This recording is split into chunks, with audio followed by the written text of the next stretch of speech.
embracing technology to move people and business forward.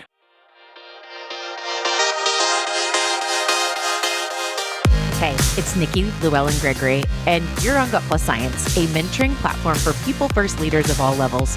Here, we talk to exceptional leaders who prioritize culture, get fired up about employee engagement, and are excited to share ideas and tools for a bettering employee experience to help others. Thank you for joining us to invest in being a better leader. Now, let's get to it. Hey, Gut Plus Science listeners, it's Nikki. The future of work category of topics continue to be a big need for all of us. And I'm not sure about you, but for me, sometimes I get overwhelmed by all the technology options popping up every day. I know technology is crucial to leading people forward and doing it well in times like this. So I've invited Josh Jones from Employ Inc., the umbrella company to many technology solutions that advance people at work. He's with me today to meet us where we are with technology and help us consider new ways that technology can help us to be the leader we want to be for our people. Let's get with Josh.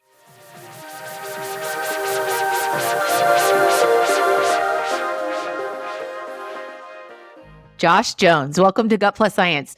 Today, we are honing in on technology and how it helps us move people forward faster and more efficiently. I know this is your jam. What makes you so passionate about inspiring leaders to embrace and leverage technology? Thanks for having me, and it's a pleasure to be here. And that's a great question. I think a couple of reasons come to mind for me. One being, I've just seen it firsthand, the impact that technology can have. I've been in the talent acquisition space for over a decade now, and I've used a number of different tools. And over that time frame, I've been able to see so many different efficiencies built in. Things like automated interview scheduling or AI-powered candidate sourcing or robust recruitment marketing capabilities. More recently, some more tools that kind of help with DE&I initiatives that companies are trying to achieve. So the speed and efficiency of all of these technologies not only allows myself to work faster, my team to work much faster and much more efficiently. A lot of these advances in technology have helped just really drive down a lot of the core recruiting metrics that we look at and strive for. So that's the first reason. Second reason is a bit more selfish, I would say, but I often share this with candidates when they ask me about what I love about working at Employee where I am. And for me, leading talent acquisition for a company that specializes in TA tech has a ton of really cool perks. First and foremost, working with our product advisory teams and meeting with those product teams and understanding what they're trying to accomplish. And then taking those new ideas, once they start to build those things, my team often gets their hands on those tools first. So I think that's really cool, being one of the first users in the world to use some of these new technologies. The relationships I've been able to cultivate. I've become friends with Chad and Cheese, who are very popular in the HR tech world. Josh Akers is very well known in the recruitment technology space as well, and I've become good friends with him. Lastly, I would say the thought leadership opportunities, such as us being here today and some of the many webinars that I get the opportunity to present on. All of those things combined make me passionate about technology. And I'm very appreciative of the position that I'm in with Employ and leading TA for a company that specializes in talent acquisition technology. I love a lot of the examples that you shared around just efficiency and even DEI. We're going to dig into really bringing those to life here in just a couple of minutes. Before we do that, though, just to kind of hit on the importance of embracing technology, I really think it's going towards a must. It is moving so fast with the unleashing of many AI platforms. Technology is running circles around us. And if we're not leveraging that, we just have to stay up because the world is changing faster than ever. For leaders listening, just to throw out end result here, whether you're aiming for like a 4-hour work week, or if we need to exponentially grow, we just can't figure it out. I'm pretty sure technology is a piece that could help with that. Even if you're already embracing it, adding more, or if you're not doing much of it, it's going to change the game. So Josh, I'm just curious because you work in this all the time. What are common things that hold people back from adopting technology? Right off the top of my head, I can think of a few. First and foremost is just that resistance to change, right? I think generally humans are creatures of habit, and oftentimes we're very resistant to change just due to the fear of the unknown. So I think that's a big hurdle.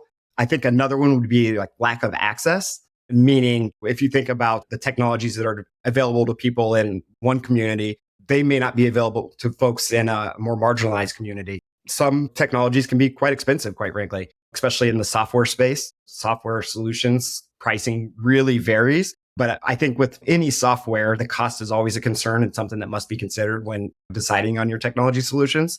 Pertaining to what our company does, just knowing that HR is typically a cost center, right? We're not bringing money into the business generally. So I know our sales teams have to fight those battles, but some folks just may struggle to justify costs of a technology solution. Also, in the vein of the HR tech world, I would say privacy and security comes to mind. There are a lot of compliance standards in HR tech. I think that's a consideration. And then the last one I can think of, I would say, is probably complexity and usability, how easy it is to get your hands on something and figure it out. I think when something is hard to figure out, people won't adopt it. I think technology as it's being built, it must be intuitive and be very user friendly. If it's something too hard to learn or figure out, people just won't adopt it. Yes. Thank you for that. Just two comments real quick. One is, I believe on the accessibility piece or just knowing where to go. People like yourself, and you had mentioned before we had hopped on a number of contacts that you're working with and just helping to advance each other. I think that there are opportunities to match what you need. You just have to have people like Josh or others that can help you get there and figure out the best solution, finding people that can advise you to get to those right solutions. And then you had shared, speaking of cost and especially intersecting with HR, where sometimes the investment is harder to justify. I'm sure the sales team that you work with is seeing stories of typical ROI experiences. I wondered if you could highlight a couple of those, the typical ROI scenarios that are coming up and those that you serve. I think the biggest and first one that kind of comes to mind as I think about it would be just specifically talking to our technologies. How much more efficient can that make your recruiting team? And if you're able to cut down your time to fill by 5, 10, 15, 20 days, especially if you're recruiting for a revenue role, you can pretty quickly draw up the ROI on that. We need to know what metrics are most important to us and to our business. But I think it's pretty easy to draw those direct lines from talent acquisition to those revenue roles and to those other things that are helping drive and move the business forward. Great. Thanks for sharing that. Before we dig in on a variety of business outcomes as examples like efficiency and DEI that I shared a minute ago, hone us in on the shift in mindset around embracing technology that you would challenge our listeners to embrace and maybe share with others. Yeah. So when I think about the word technology, I think one of the first things that I think about is its purpose, right? And it's there to meet a human need or solve a problem. So for me, why would we not want to utilize tools that help us solve problems? I guess is my first response there. I think we've all used something new for the first time. And many of those times we've gone in skeptical, but it's a technology that truly does solve a problem for us. And after some time, we've seen the deliverables. And I think we can come out of those more relieved after seeing what it can actually do for you. I like to think of embracing technology in that way. Simply put, the tools are being made to meet a specific need or solve a specific problem. Once I learn this, it's going to make my life easier in some way. I think people will be much less averse to embracing the technologies. The last thing I'll say about it is my team will probably laugh when they hear this because I've told them this ad nauseum, but there is no growth in comfort. And that's very true when we're looking at new technologies or bringing on new tools to the team. But I think it's important just to be able to take that step back and realize that even though this change is coming and it may be uncomfortable at first, I may actually grow by learning this new thing. And that tends to help folks embrace the change. That's so good. And just to tag on to that, in the marketing, business development space, we do a lot of content. And when AI was coming out, ChatGPT, there's so much concern by a lot of people that are in my industry and working alongside us about replacing people. And will technology replace some people? Yes, that is the reality somewhere. But I really believe that, if we take the mindset that the majority of us are leveraging technology to make our life experiences even more rich, like doing things with less time, having technology that helps us to make what we do more polished and better, sharpening what our job outputs look like on our team, just embracing some of these new AI tools. It's helping us to have more of a work-life integration balance and catching things that were errors that we didn't see. And so maybe sometimes people are looking at it like this could replace me. And it's like, but what if it could make you better? So Josh, let's dig in on a variety of business outcomes that we touched on so far and just share some behind the scenes, some insight to help people understand this a little bit more. I think there were a few that we had talked about touching on. Feel free to add more to the list, but I think the top of the list is efficiency. And so if you want to hone in on the power of technology helping us to drive efficiency. My specific examples are going to be related to the technologies that I'm using and our teams are building and those sorts of things. But from an efficiency perspective, technology has stretched our capacities beyond imaginable. As I think about it from an efficiency perspective, I think about some of the tools that have been built that really get rid of some of the mundane tasks that recruiters do.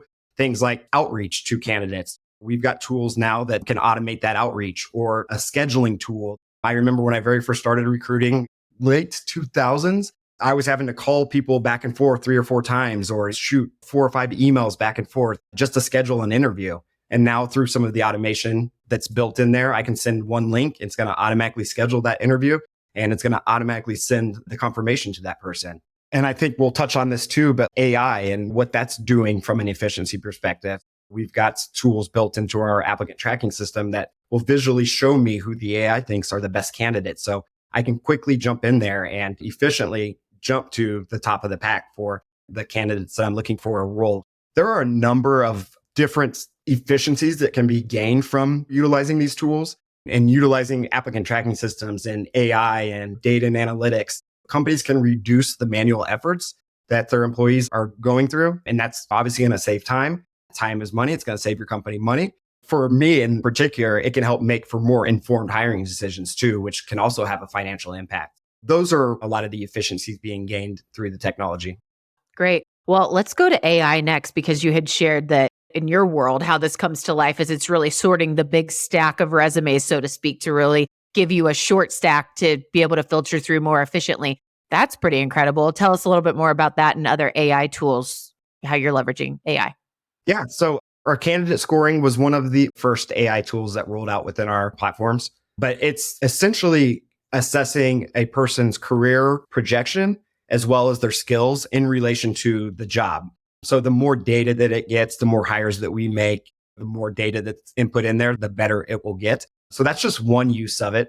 Another way that we're utilizing AI is that we've got a job description grader that any company can go in and drop a job description into this. And it's going to search that job description for sentiment and bias. It's going to look for pronouns or words that may elicit bias from somebody. And there's another place within our platform that does this as well, but it's a resume blinding tool that will also help eliminate that bias. So if you see somebody who went to maybe an all-female college, for instance, that could elicit bias in somebody's mind. So that tool will block out anything that may do that. So that's all powered by AI. One of the coolest tools that we had rollouts on the JobVite platform about a year and a half ago, but it's called zero-click intelligent sourcing.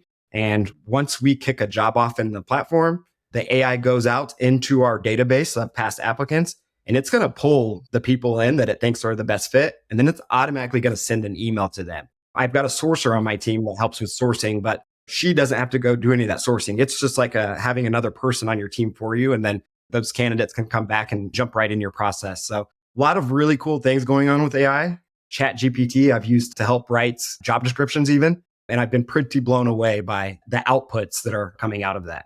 Wow, so cool. Let's talk about data and analytics. So I would say that most leaders, let's say this, wouldn't argue that having data and analytics to help guide the future for their company is very powerful. How are you seeing trends in what's happening right now with some data and analytics tools that you all are using just change the game to be able to hone in on the future and take the next best steps? To be innovative in recruiting, I think you have to leverage data and analytics. They give us the ability to gain insights, the effectiveness of a certain recruitment strategy. They can give us insights into maybe the effectiveness of certain sources that we're going at for candidates.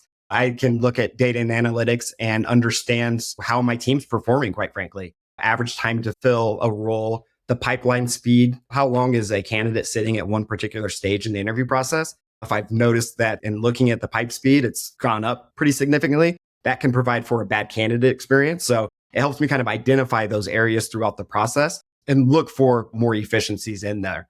And I use them to really manage my team. I look at recruiting a lot like sales. It's a bit of a numbers game at times. We can see how much outreach the recruiting teams are doing and comparing those to maybe another recruiter on the team. So there's a ton we can glean from taking a deep dive into data and analytics. I've got reports set up that send out of our ATS to different portions of the business. I was able to build a report through our analytics platform that sends to a couple of the folks that are on our internal enablement team. So they know what to expect when new hires will be starting. They know how many they're going to have in their classes coming up. Those tools help drive a number of different things, but it's all powered out of the data and analytics engine that's in the applicant tracking system that we have. That's so cool. So, Josh, I know that you've probably got a lot of insights around improving the candidate experience. It's a main focus for you and how technology is helping. The one that I loved hearing was around knowing using technology. If there's been a candidate sitting too long, then that person is then at the top of the list for you all to be reaching out to, or automation is hitting that to make sure that the candidate experience is strong. Any other things that you want to share about what you've been leveraging for technology to improve the candidate experience? You want to make it as easy as possible for candidates to apply. So I know that we've got customized apply forms that customers can use to set that up. But I think the key there is consistency. You want all of your applicants going through a consistent process. So these tools all help with the candidate experience, from the apply portion to the automation. You wouldn't believe how many people will reply to the automated confirmation email that goes out when an interview is scheduled and saying, wow, you're on top of it, but it really wasn't me, right? It was the automation in there. But that communication stays open. They're feeling heard. So that's another way that it can improve the candidate experience. The communication, I think, has been huge through technology with the candidate experience. The one thing I always talk about, and we're starting to see some of this in conversations around this, differences in generations. Younger generations are text first. So do you have an applicant tracking system that enables you to text? I always feel that you need to meet the candidates where they are. So some people prefer email, some people want a phone call, some people want text. So you need to have technology that enables you to meet the candidates where they are, which again is another way to help provide that great candidate experience. So good. And I think we can take that and apply that really in any business, in any facet, not just technology. So just a learning here is meeting people that we serve where they are and the way that they want to be communicated with, and being high touch in our communication. That's so valuable because there's so much coming at us right now. If I apply technology to this, to be able to automate touches or very easily convey a message in the way this particular person that we serve wants to be communicated with, it makes us look like a gold star, the highest standard of a brand serving them. Before we tell a story or two and then head over to our lightning round, I know you touched on DEI and just how you're experiencing technology helping with better DEI outcomes. You had mentioned filtering for bias, for example. What are some other things that you're seeing in the DEI realm? Specifically speaking to our products, I think the two or three of them that help the most around DE&I initiatives. One is the resume blinding tool that's built into the platform. I think if we can eliminate bias before it gets to a hiring manager's head, which that tool does, they see a resume and they see that person's work. They don't really see who that person is. So that can help with better DE&I outcomes, I think. Another one is around the job description grader. By eliminating words that may be off-putting to some people or may elicit bias in some way from our job descriptions, you could post a job description and there could be something in there, and your top candidate that you've wanted your whole life could read a word in there and be completely turned off by that. And I think a third tool that I've seen used that really just helps around DE&I initiatives, filters that are built into the sourcing tools now, being able to source in specific areas, being able to source through specific universities. You can really target the candidates and the candidate pools that you want to go after with a lot of the sourcing tools that are out there now. So I think those will all help drive forward a lot of the DE&I initiatives. That's awesome. And yeah, just with ever changing all of the things to keep our eyes on, to be able to juggle all of these things to keep up, that's just another example of how technology is really a friend to us and looking for ways to be able to embrace it. So thank you. Before we head over to our lightning round, I'd love to hear a story or two about results that you've seen from leaders leveraging technology to move their business, their people forward. How transformational change is happening when technology is embraced. You got a story or two for us? I can think of a couple. One, a customer not to be named. They were a very large healthcare system, I think roughly $2 billion in revenue. I think they had around 15 or 16,000 employees. And this makes me cringe, but their entire recruiting process was like paper based. They had an ATS already in place, all the new hire paperwork, all of that paper based, which in this day and age, crazy, right? They were hiring about 30 people per week in that prior state. They just weren't adopting it. By leveraging the technology that they had already at their fingertips, their results were phenomenal. They were able to reduce the team size by 3 people. And then they also, while doing that, increased the number of hires from 30 to 90 per week. A lot of this technology does come with processes to be in place to help that technology along. So I think that part of that was them working on putting better processes in place. But they went from 1,800 current openings to less than 900 in about a year's time. I think they had 600 open nursing positions and they got that down to 80 during that year's time. And again, they didn't purchase any new technology. They embraced and leveraged what they already had. And we can all see the results from that. I think prior to them embracing that, their recruiting team was always working very reactively. And now they're able to be much more proactive and do outreach and build talent pipelines and all of those sorts of things. Another story is more personal to me and my team, but I mentioned earlier, I have a sourcer on my team and no experience in talent acquisition. She was on HR, more of a generalist role. She came on board and we had gotten completely away from doing our monthly career newsletter that goes to our full talent pipeline. Hired her, Kristen's her name. She came in with no recruitment experience, no sourcing, no recruitment marketing. One of our more robust tools is our recruitment marketing platform, telemetry, that can be built into the ATS as well. But Kristen came in and just really learned the telemetry platform and just really embraced it, learned it. So as I look at what she's doing with that now, we've got a very successful newsletter that's going out monthly. And ever since she started doing this, we've just seen our numbers go through the roof from an engagement perspective. Much higher open rates and click rates than what I would see from a typical marketing message. And I'm very happy with that. It's driving engagement with your past applicants. And we see a lot of people that will apply to jobs again in the future just from staying top of mind with them and keeping our name and brand in front of them. 2 pretty good stories there that kind of show the positive outcomes of embracing leveraging technology. Yes. And those 2 stories were so good to wrap up this episode on just really leaning into our goal today, which is just to inspire leaders that are listening on how could you leverage technology more to move your business and your people forward. So thank you so much for sharing that, Josh. We're going to take a quick break, hear from our sponsor message today, and then we'll be back to what we call our lightning round, where we get to learn just a little bit more about you and maybe take away some cool new learnings and resources. We'll be right back. Shout out to the Talent Talks podcast by Titus.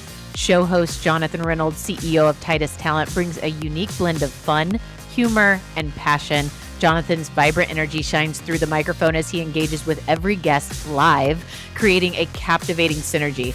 Jonathan collaborates with each guest to delve into topics that empower leaders to make optimal hiring and engagement decisions from a people-first lens. You gotta give this podcast a try. Talent Talks. All right, we're back with Josh Jones on Gut Plus Science and in our lightning round. So Josh, we have this ever-growing recommended reading list that's 300 and some strong right now, and you get to add to that. So if you could share your favorite book of all time or a favorite recent read that our listener audience would probably love to know, what would you pick? I am currently reading The Advantage. I'm not through it yet, so I don't want to recommend it, but so far so good on that one. I think one of my favorites is Thank You for the Feedback. And it was super important to me when I first became a manager of people. But I also think it's a good book for anybody to read. It gives good perspectives on how to deliver, how to receive feedback. And that's really served me well. But I think my all-time favorite book is a book called Loving Yourself Properly by Sylvester McNutt. It's not really a business book, but more of a self-help book. But that's probably my favorite book of all time. Awesome. I'm going to check that out. I'm intrigued now. Thank you for sharing. So, Josh, next question. How have you changed in the past 5 years? It's funny you ask that because I oftentimes tell people during interviews that our company has changed so much. It feels like I've worked for several different companies in the past 5 years. But I think for me, the biggest change that I've noticed is just confidence. I don't like speaking in front of groups of people. And here I am recording a podcast. I also have been on a ton of different webinars. But it goes back to something I shared earlier about there's no growth and comfort. I think having the confidence to put myself out there and do things like this have really stretched me professionally, I think, and really just given me the ability to go sit down with anybody in the C-level and feel confident in what I can bring to the conversation. Yes, I love that. Thank you for sharing. Okay, next question. What do you love to do in your free time? You will probably notice a theme here, but I love to cook, primarily grilling. I have 3 different grills out back. 2 of them are set up for smoking, so I like smoking meats. I love going to try new restaurants, try new dishes, new places that I've never had. And then I think the third one that I will say is sports, whether it's watching them, participating in them. I do intramural sports. I watch all about any sport there is out there. Big sports junkie here. So I spend a lot of my time either eating or watching sports, it seems like. Okay, great. Well, Josh, what is the best way for people to stay connected or to connect with you after the show today? I'm on LinkedIn. You can find me there. Josh Jones, talent acquisition leader at Employee Inc. My email address is josh.jones@employeeinc.com. So LinkedIn, email, probably the best 2 ways to get a hold of me, and always looking to connect with more people and share ideas and hopefully help somebody out in some way.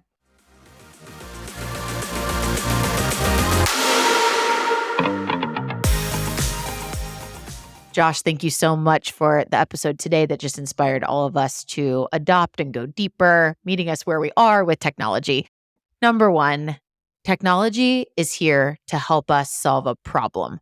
So when we think about how might we incorporate new things, like where's the problem, where's the challenge, and bringing in technology to help us solve the problem, not just adding a technology to add technology.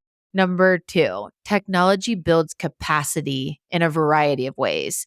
I think my biggest takeaway was automation. So how are you leveraging automation? That's just one way of building capacity and a top takeaway for me. So number three, making communication higher touch, which by the way, all of us struggle with communication. Like all of us need to sharpen it. Leveraging technology to be higher touch and customized to meet the needs of those that we serve. It's nearly impossible without technology to really do this well and build relationships with people we serve and meet them where they are. So many great examples from Josh on that. I hope that you're inspired by this episode today and go take an action around going deeper with something you're using or try something new. Feel free to reach out to Josh. I'm sure he'd love to hear from you, and we'll see you next time.